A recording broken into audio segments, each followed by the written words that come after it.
할렐루야. 오늘은 출애굽기 15장 말씀 함께 은혜를 나누겠습니다. 이스라엘 백성들이 홍해를 건너고 그것을 찬양하고 기뻐하면서 모세와 미리암이 하나님께 기도하는 마음으로 찬양하며 노래합니다. 먼저 우리가 모세의 노래를 함께 보겠습니다. 2절과 3절에 보면 모세가 하나님께 부르는 호칭이 참 다양합니다. 2절에요. 여호와는 나의 힘이요 노래시며 나의 구원이시로다. 그는 나의 하나님이시니 내가 그를 찬송할 것이요 내 아비의 하나님이시니 내가 그를 높이리로다. 여호와는 용사시니, 이런 말씀이 있습니다. 나의 힘이요 나의 노래요 나의 구원이요 나의 하나님이다. 자, 여러분, 여기서 모세가 하나님을 고백할 때 굉장히 친밀하게 고백하고 있죠. 나의 하나님, 나의 산성, 나의 구원, 이런 고백을 하고 있습니다. 이것이 하나님과 믿음의 사람의 특권이라고 생각합니다. 여러분의 하나님은 다른 누구도 누구의 하나님이 아닌 여러분의 하나님이십니다. 나의 하나님이신 것이죠. 하나님과 나만이 알고 있는 믿음의 고백, 간증, 그것이 크리스찬들은 하나쯤은 꼭 있어야 합니다. 그래야 세상의 어떤 상황이 나를 이렇게 흔들려 해도요, 하나님과 나만이 아는 신앙 고백이 있는 사람은 절대 흔들리지 않습니다. 흔들렸다가도 곧 회복하죠. 오늘 모세가 그런 사람이었던 겁니다. 다윗도 이런 고백을 합니다. 시편 27편 1절에 다윗이 이런 고백을 합니다. 여호와는 나의 빛이요 나의 구원이시니 내가 누구를 두려워하리요. 여호와는 내 생명의 능력이시니 내가 누구를 무서워하리요. 여러분, 어떻습니까? 다윗도 지금 모세와 비슷한 고백을 하지 않습니까? 나의 빛이요 나의 구원이시니 내가 누구를 두려워하겠으며 여호와 하나님이 내 생명의 능력이시니 내가 누구를 무서워하겠는가, 이렇게 고백하지 않습니까? 모세도 그렇고 다윗도 그렇고 믿음의 사람들은 그렇게 하나님과 긴밀한 어떤 교제가 있었던 겁니다. 바라기는 우리 모든 성도님들도 그런 하나님과의 인격적인 교제가 있으시기를 예수님의 이름으로 축복합니다.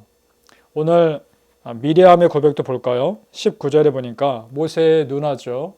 미리암도 이 놀라운 기적을 하나님 앞에서 영광 돌립니다.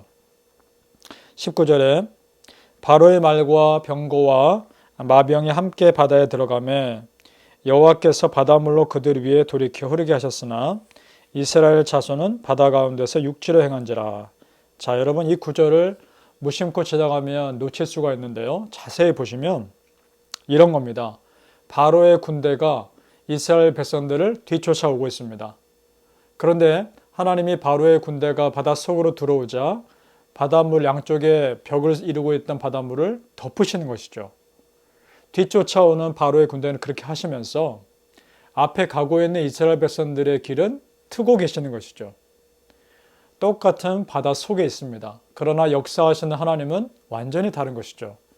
여러분, 이것이 하나님 믿는 사람에 대한 하나님의 특별하신 보호하심인 줄 믿습니다. 하나님은 사막에도 강을 내시며 광야에도 길을 내시는 분인 줄 믿습니다. 이사야 선지자가 이런 고백을 하죠.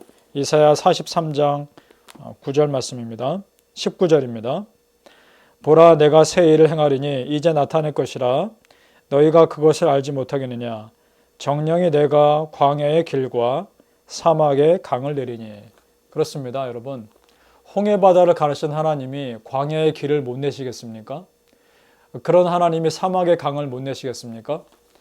그러니까 하나님께서 믿음의 사람들에게 하시는 역사하심은 모양은 조금씩 다를지 모르나 그 역사하시는 그런 방향은 같은 겁니다.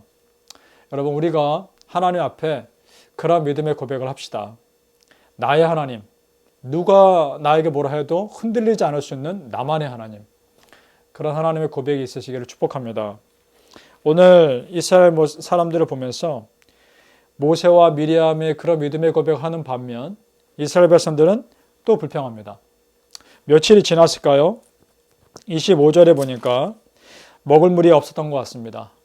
먹을 물이 부족한데 그 물이 하나 발견한 물이 있는데 그 물이 참 써서 못 먹는 것이죠. 그러자 불평을 합니다. 4절입니다. 백성이 모세를 대하여 원망하여 가로되 우리가 무엇을 마실까 하며 이렇게 되어 있습니다. 성지순례를 실제 가보면요, 숨이 턱턱 막힙니다.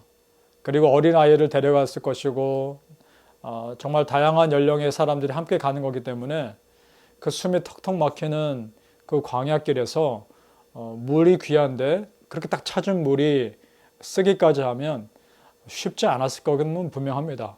하지만 여러분, 그렇다고 불평할 수는 없는 일이죠. 하지만 지금 이스라엘 백성들은 여지없이 불평합니다. 자, 그때 모세의 반응을 보십시오. 25절입니다. 백성이 모세에게 원망하니까 25절에 모세가 여호와께 부르짖었더니, 여러분 이것입니다. 하나님의 사람은 두 가지를 선택할 수 있는데 그 중에 한 가지, 기도하는 것을 선택하는 겁니다.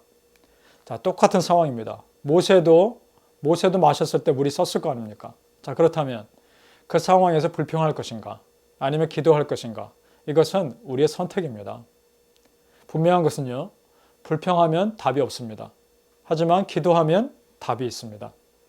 여호와께 모세가 기도했더니 하나님께서 이렇게 말씀하십니다. 여호와께서 그에게 한 나무를 지시하시니 그가 물에 던짐에 물이 달아졌더라. 자, 보잘것없는 나무입니다. 하지만 기도했더니 그것이 보인 것이죠. 여러분, 우리가 어떤 삶을 살아야 할까요? 바라기는 어떤 상황에서도 우리 입에서 불평이나 원망이 아니라 하나님 앞에 감사하고 기도하는 그런 소리가 나올 수 있기를 예수님의 이름으로 축복합니다.